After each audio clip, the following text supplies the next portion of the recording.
E tendo chegado ao outro lado, à província dos Gadarenos, saíram-lhe ao encontro 2 endemoniados, vindos dos sepulcros. Tão ferozes eram que ninguém podia passar por aquele caminho. E eis que clamaram, dizendo: Que temos nós contigo, Jesus, Filho de Deus? Vieste aqui atormentar-nos antes do tempo? E andava pastando distante deles uma manada de muitos porcos. E os demônios rogaram-lhe, dizendo: Se nos expulsas, permite-nos que entremos naquela manada de porcos. E ele lhes disse: Ide. E saindo eles, se introduziram na manada dos porcos. E eis que toda aquela manada de porcos se precipitou no mar por um despenhadeiro, e morreram nas águas. Os porqueiros fugiram, e chegando à cidade divulgaram tudo o que acontecera aos endemoniados. E eis que toda aquela cidade saiu ao encontro de Jesus, e vendo-o, rogaram-lhe que se retirasse de seus termos. Olha, queridos, interessantíssima é a pergunta de Jesus na narrativa paralela desse momento aqui, lá em Marcos capítulo 5, no versículo 29. Jesus pergunta: Qual é o teu nome? Percebam que o bom pastor que deseja conhecer suas ovelhas pelo nome não poderia perguntar outra coisa. A sorte está lançada. E vem a resposta do gadareno: Somos muitos, e o meu nome é Legião. Isso nos revela coisas tremendas sobre o ser humano ali, e também sobre os perversos demônios. Aqui nós percebemos que existem pessoas que desejam ser tudo quando não são nada. No mundo há muita gente que é uma imensa fome de serem alguma coisa extraordinária, alguma coisa super especial. Esse homem não tem identidade, deixou de ser até ele mesmo, porque agora ele se acha muitos. Mas para as pessoas do lugar, ele não é muitos, ele é um nada. Ele era um ser assustador, uma assombração, uma fantasmagoria encarnada e apavorante para todos os que passavam por aqueles caminhos. Os loucos apareciam ali de surpresa e dava medo. O gadareno não dormia nem de dia e nem de noite, se ferindo o tempo todo. As pessoas receberam de Deus, primariamente, o mandamento de amar ao próximo como a si mesmo. Mas vejam bem, quem é que consegue amar se ficar produzindo feridas em si mesmo? Se não consegue gostar de si mesmo? Agora, quem pode amar alguém se o que provoca nos outros é uma repulsa, é medo? Essa pergunta, qual é o seu nome, junto com a resposta Legião é o meu nome, tem uma verdade histórica ali dentro. Isso diz respeito ao domínio que aquele lugar, aquelas cidades de Gadara e de Gerasa sofriam.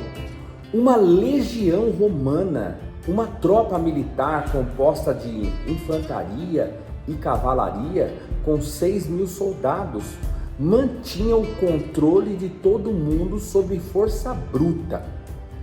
Aquela legião romana já estava acampada ali há mais de 90 anos. O que os demônios encarnaram nesse homem é um coletivismo de uma pessoa dominada, com raiva e com dor, que o fazia ferir-se a si mesmo. Ele odeia ser dominado, perder a sua nacionalidade, a sua cultura e o seu jeitinho de viver livre na sua região. Alguém de fora vem para massacrar eles, para controlar eles, para vampirizar eles, cobrando impostos injustos. É um império, é uma máquina de guerra, é uma corte de reis e governantes ruins e dominadores. A história desse processo tem raízes psicocoletivas. É uma expressão livre de um povo oprimido. Há um grito aqui de um povo sofrido. Eu não tenho nome, eu não sou nada, não sou ninguém, mas aqui nesse cemitério somos muitos. Meu nome é Legião, vale dizer, porque algumas pessoas não querem o Evangelho, não querem igreja, não querem irmãos. Muitos, como diz Jesus, optam pela solidão, pela construção de sonhos no mundo, fogem da vocação, da chamada em Deus, porque não se gostam, mas não se gostam o suficiente, porque tem medo, porque na alma há carências que não foram atendidas, por isso tentam se proteger, fugindo, se escondendo em túmulos particulares. Esta é uma situação análoga do encontro de Jesus, que é vida, com a morte antecipada do morto. Esse cara aqui representa apenas um cadáver adiado, porque morto ele já está. Aqui está a prática do que Jesus disse: deixa aos mortos os sepultarem os seus próprios mortos. Olha que interessante. Esse homem morava no cemitério, não trabalhava, não tinha iFood para atendê-lo naquele lugar. Do que é que ele se alimentava? Dizem os exegetas que a situação sugeria, inclusive, que ele se alimentava de mortos, de carne humana, antropofagia mesmo. É aí que a gente entende como as pessoas no mundo vivem para se ferirem e para ferir outras pessoas. O mundo está cheio de mastigadores de corações, são mordedores de seus semelhantes, dos seus parentes, de seus irmãos. Espiritualmente e psiquicamente, esse homem representa as pessoas que vivem sob o signo de opressão, de uma vida morta. E a gente lhes fala de Jesus, conta para eles sobre a beleza do Evangelho, mas isso não os apetece. Eles não querem. E por que não querem uma vida tão esplendorosa em Cristo? Porque desejam ainda o cemitério. Querem viver mortos em delitos e pecados. Porque se sentem livres ali, né? Para serem os tais muitos. Desejam ser o sem nome para o bom pastor. Desejam ser legião. Olha, queridos, não é preciso um demônio entrar numa pessoa para ela ser ou se sentir possuída. Ainda que todos os demônios do mundo fossem amarrados e jogados no abismo, ainda assim as possessões psíquicas, as possessões pessoais de alma ou coletiva ainda existiriam. Esse homem aqui é possesso, sim, mas também é um doido, é uma pessoa estragada pelo coletivismo doente de onde ele vivia. É por isso que todo mundo, de algum modo, precisa de libertação. E a leitura que Jesus faz lá na sinagoga, lá em Nazaré, é emblemática. O Espírito do Senhor é sobre mim, pois que me ungiu para evangelizar os pobres. Enviou-me a curar os quebrantados de coração, a pregar liberdade aos cativos e restauração de vista aos cegos, a pôr em liberdade os oprimidos, a anunciar o ano aceitável do Senhor. Aqui está a vocação suprema do nosso Cristo. Olha, queridos, a palavra de Deus nos apresenta histórias e eventos para que nós possamos fazer justos paralelos com as nossas próprias vidas e com o nosso tempo. É assim também que a palavra de Deus fala com a gente. Uma análise mais cuidadosa desses fatos bíblicos muito nos ajuda na compreensão da realidade humana em todas as épocas. A aplicação não é difícil, só precisa de mais atenção para ouvir a voz do Espírito Santo nos instruindo. Não é difícil encontrar pessoas nos nossos dias que vivem vida assim, egoísta, indiferente com os outros, gente que ama seus túmulos, que gastam tempo e até muito dinheiro para comprar mármores caros para esses tipos de túmulos. Pessoas às vezes agressivas, desrespeitosas, que se ferem e ferem também outras pessoas.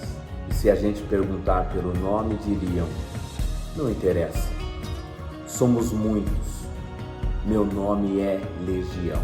Por último, hoje, os demônios rogam encarecidamente: não nos mande para o abismo, mas deixe a gente entrar nos porcos. O medo do abismo é o medo de não ser. Eles são a obsessão da busca humana. Por isso dizem os comentaristas que a vida deles era abrir sepulturas, trazendo pedaços de carne humana para fora. Esses demônios pedem para entrar nos porcos e Jesus lhes permite. Por quê? Primeiro, porque há um sentido escatológico aqui. A hora de amarrar o diabo e seus demônios e mandá-los para o abismo ainda não é chegada. Isso ocorrerá na segunda vinda de Cristo para implantar o seu reino por 1000 anos aqui na terra. Há um tempo legal concedido por Adão em que esses demônios podem atuar no planeta. Segundo, esses demônios, eles confessam uma especialização cultural. Eram demônios especializados nas dores e nas carências daquele povo ali. Se eles fossem jogados no abismo, seria o decreto da não existência deles.